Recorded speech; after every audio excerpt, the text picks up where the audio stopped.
All right, so I made a video about a decision-making model, and then I realized that I had not mentioned what model I was talking about. So I'm just redoing this little video real quickly. There are definitely times in which we need to engage in decision-making in ways similar to the optimizing decision-making model. And like I mentioned before, the classical or optimizing decision-making model is more fitting for decisions that are more costly, big decisions, decisions that you can't easily reverse. But that's not the case for a lot of decisions in the organization. There are daily decisions that get made that are made quickly. There are decisions which we can easily and do easily delegate to other people. And I mean pure delegation, where we just say, "Get this done, please," and we don't even check back with them. We don't need any confirmation or even knowledge of what they decided. Here's an example, and this is what I left out of the video before. It's called the Satisficing decision-making model. The Satisficing decision-making model is named well because it means that you simply search for the first satisfactory alternative and you pick it, because the time required to go through and look at other to analyze all the criteria involved, because they're relatively simple, and to look at all the alternatives is far outweighed by the extra expense of time that it would require to do that. And also, sometimes we have great time constraints. We don't have enough time to go through a long decision-making process. Time is of the essence. Sometimes, by taking too long to make a decision, the decision framework changes.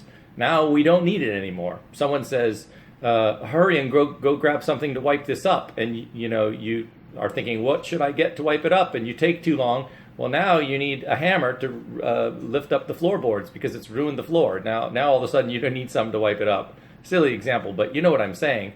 Timeliness sometimes is critical. So the satisficing decision-making model we use quite often, or some version of it, some heuristic, some simplified rule to just get what we need quickly. Lots of times managers might send you off to do something, or you as a manager might send someone off and you intend for them to do it quickly and relatively proficiently and come back with something that will get the job done, and that will be just fine. Employees sometimes fret over this and they want to make sure they make just the right decision. Here's an example. I had the first secretary I ever had. I was so thrilled I had a secretary. And one of the first things we were doing together was having a lunch for a group of adjunct faculty. Let's say I think there were 5 faculty that I was going to buy lunch for, and so I told her, buy lunch. I don't want to do that. I have a secretary now, so go buy lunch. And she asked some good questions like, well, where do you want me to get lunch? How much do you want me to spend? She didn't know that, and I didn't want her to spend $50 a plate. So I said, well, spend $10 or something each, and just get regular food that you think humans eat. It's fine. It's really the thought that counts. She said, well, what if someone's a vegetarian? I'm like, well, then they'll eat the lettuce and that's it. I don't know. We're not trying to cater to them that much. So I tried to be clear that it doesn't matter, just get something. She kept coming back to me with more questions, like, do you want potato chips or potato salad? I really don't know any more than she does, so just pick something. Pick half potato chips, half potato salad. I don't know. Do you think they'd rather have chicken or roast beef? So I don't know. Chicken? I don't know. Just pick it. By the time, if I have to make all these decisions myself, then why did I delegate it to someone? So really, I just wanted her to use the satisficing decision-making model. Just go to a close-by restaurant that will deliver, or we can pick it up at, and pick a normal meal, not something weird that most people won't eat. She asked, should I get sodas for everyone or drinks? I'm like, yeah. You don't need to ask me. Just go and do this. So here's an example from my own life. It's not a real example, but I mean, these things happen to me all the time, just like you. My wife will be cooking in the kitchen, especially if we have some guests over or something. She's busy decorating and, cooking all this stuff and getting all the dishes dirty. And if she's missing an ingredient, maybe she's run out of mozzarella cheese, or sometimes she'll be making something in sometimes you use a tomato paste, the little cans of that really thick tomato paste.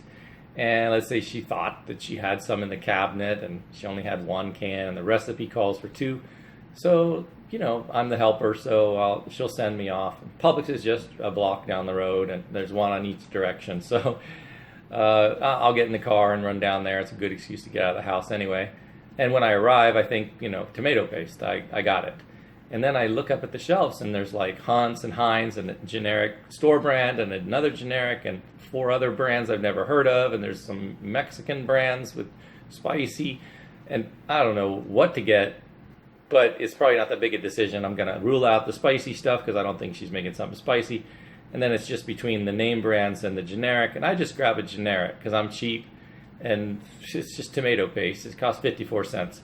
The thing is that scenario works pretty well for the satisficing decision-making model, because if I'm wrong, I spent 54 cents. I mean, yeah, maybe I could return it to the store, but even if I can't, it's 54 cents. So just feed it to the dog.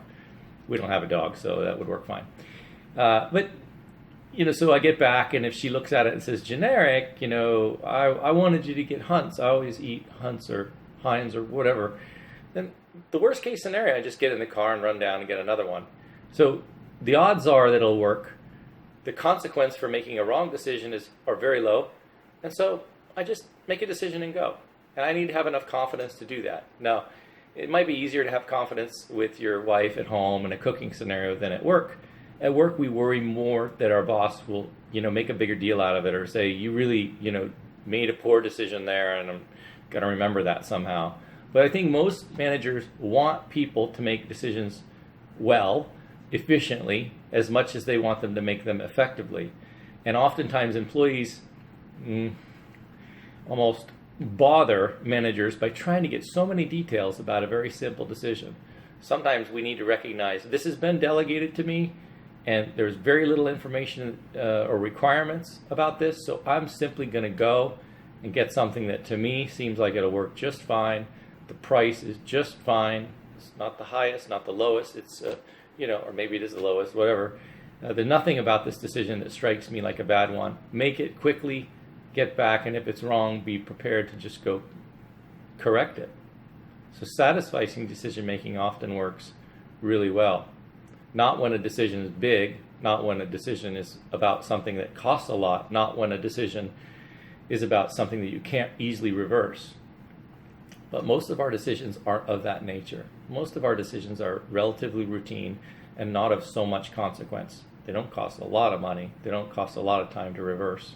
So use the satisficing decision-making model or some other kind of heuristic. Thanks.